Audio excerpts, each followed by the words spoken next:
Who would have thought the NFC North would be so competitive as the undefeated Minnesota Vikings are flying up to Lambeau to take on Malik Willis or maybe even Jordan Love and the Green Bay Packers here. We're going to break down this Week 4 matchup between the Vikings and the Packers, the matchups within the game that you need to look out for, and then also then to, at the very end of the video, provide our predictions and why we think that this team's going to win.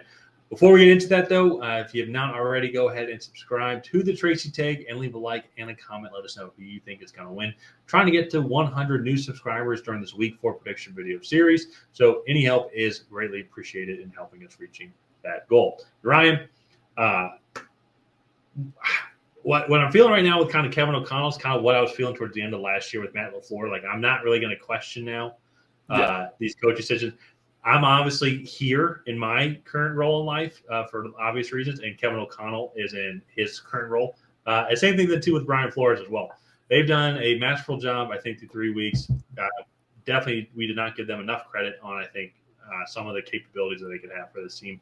Vikings absolutely dominated the Texans, and last week too did a great job against San Francisco 49ers, two teams that we talked about all offseason as Super Bowl contenders, and they handled business against the 49ers and absolutely took care of business and frankly kicked the crap out of the Texans, to be completely honest, both offensively and defensively. And on the flip side then too as well, I say that about Kevin O'Connell, and once again though too bring up Matt LaFleur. Great job somehow getting Malik Willis to look like a Pro Bowl quarterback in less than a month. They traded for him less than a month ago, and they absolutely dominated the Tennessee Titans. Yes, of course, different caliber team between the Texans and the Titans, but still overall great fundamental football all around, and Malik Willis and that Green Bay Packers offense looks great. Jordan Love is looking like he's trending to playing in this Week 4 matchup here against the Vikings. They saw pre-warm-up drills of him running play-action routes bootleg routes. So that's definitely going to be a status to monitor throughout the week. But through these 3 weeks of the season, what do you think of both of these teams so far going into this matchup? Yeah, I mean, looking at the Packers, I thought in Week 1, I was a little concerned. They relied a lot on explosive plays. They made some mistakes down in Brazil, and just struggled overall. They got the running game going in the second half of that game. But then last week against the Colts, obviously without Jordan Love, heavy dose of the run game, just kind of played field position, controlled the football, played really solid defense. And I think looking this week at what they did against the Titans, or last week, what they did against the Titans, just to me, kind of dominated that game. I know it wasn't like the scoreboard domination that you expect, but they got a pick 6 off Will Levis. Malik Willis looked really good. Like, there was never a doubt in my mind that Tennessee was going to have a shot to come in and win that game. And so I thought that was just a really good performance. If Jordan Love is on track to play, I do expect them to maybe take another leap forward and continue to play. And then on the flip side, Minnesota was almost a team I had kind of written off as like, all right, they're going to be a top 5 pick in the 2025 draft. And even after Week 1 and Week 2, we both were just kind of like, all right, well, like, they found some success. I thought they played well against San Francisco. To me, defensively, they were much more impressive than offensively. They had the big play to Justin Jefferson against San Francisco, and then they made other plays offensively. But this team has really impressed me. They made some offseason moves. They got rid of Daniil Hunter. I thought was a bad move, but they brought in Van Ginkel, drafted Dallas Turner, and like that's been a really good tandem so far. So I like what they've done, and I kind of said it before we came on. If Sam Darnold continues to play this way, the dude threw 28 passes today. He completed 17 of them for like 180 yards and 4 touchdowns. I know that's not like the yardage wise, that's not a huge stat line, but 4 touchdowns at that efficiency is that's a very good game. So, and he got a little banged up in this matchup as well. And so I've been really impressed with the Vikings and kind of what they've been able to do so far this year. Yeah, no, it's definitely a dominant victory, both throwing the ball and then perfectly balanced offense too, 28 passes and 28 carries as well. Yeah. Aaron Jones is fitting in perfectly, I think, in It's going to be fun to see him go up against his former team in Lambeau. I wonder what the reception is going to be like. Let's kind of transition to this Vikings-Packers matchup. But before we do that, if you do want to put a couple of bucks down on this game, check the link down below. BetUS has a bunch of great promotions going on right now for first-time players. So take a look at this game. Take a look also at the other Week 4 games as well. And kind of coming into this matchup here, I think who's going to be favored, I think, is going to vary depending on who the quarterback is going to be for the Packers. I do think if Jordan Love comes in, can maybe see them being just a 1-point favorite, I would say. But I still think it's going to be a pick'em game, though, and it's going to be on the road. The thing to me, I will say, is going to be very interesting is the Vikings do have the let me double check this here on the defense side. Yeah, second best rushing defense when it comes to rushing yards allowed. While the Packers, on the flip side, they have the best rushing offense. That, to me, is going to be the key factor of the entire game. Josh Jacobs has really enjoyed going from sunny Las Vegas all the way up to the what's going to be the winter tundra here in a couple weeks up in Green Bay. I think he's only going to keep improving as well. It's also he's fit the role perfectly, especially with Jordan Love going down as well, kind of being that essential bell cow. Emmanuel Wilson's done a good job backing him up as well. And that to me, I think is really kind of is what this game is going to come down to, because we both know the passing capabilities of both of these teams. Justin Jefferson alone is going to be can get wild. That's going to be a fun matchup between him and Jair Alexander. The Green Bay Packers offense with the motion that Matt LaFleur has, and nothing against Kevin O'Connell's motion offense or what he's able to create, but with Matt LaFleur and all the pieces that they had from Jaden Reed, Christian Watson, Romeo Dobbs. Sure, there's other even guys that I'm missing as well. They just do a great job of getting guys open, and it can be anybody, and they're all going to catch the ball, and that's just where it makes it really tough for these defenses to go up against. So whoever wins this battle between the Green Bay Packers rushing offense and then the Minnesota Vikings rushing defense I think is going to be the team that wins the game. And the Vikings rushing offense is no slouch either. The Vikings are currently 14th overall in rushing yards gained during the game.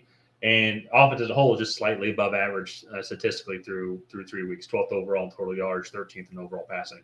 And I think they just need to be steady Eddie like that, especially too with Jordan Addison being gone for the time being. TJ Hawkinson still working his way back as well.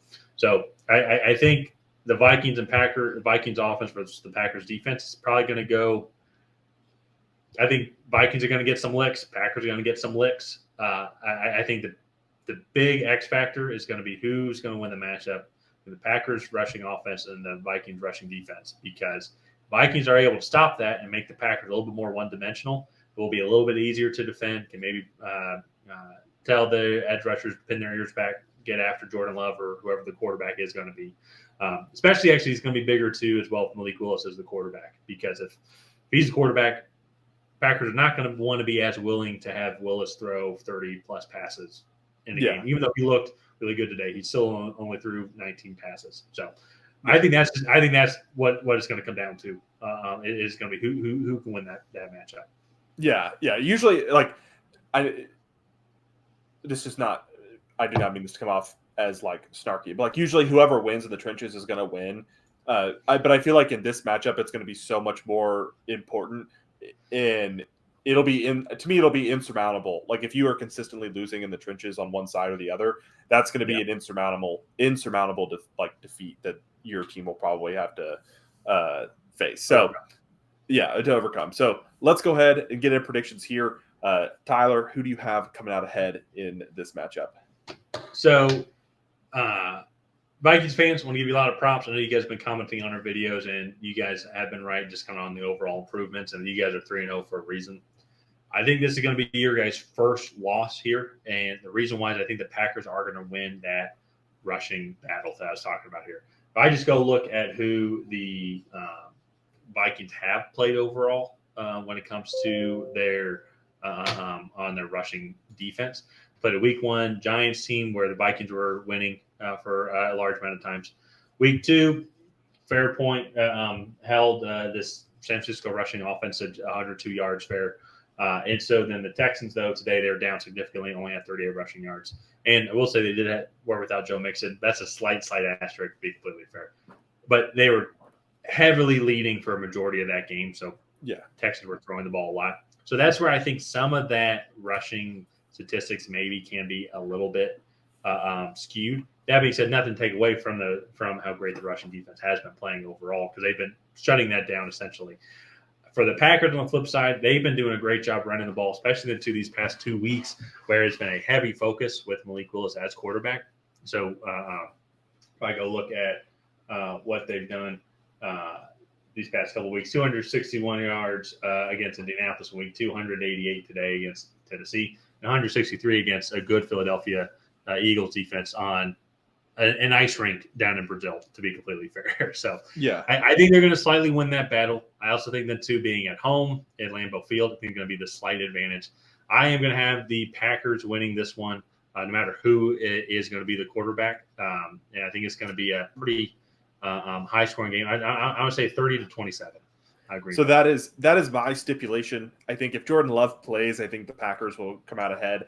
I think that would force the Minnesota Vikings to adjust defensively and not be able to play nearly as downhill as they would like under Brian Flores, and they would probably get a win there. So I will take the Packers with the stipulation that Jordan Love plays.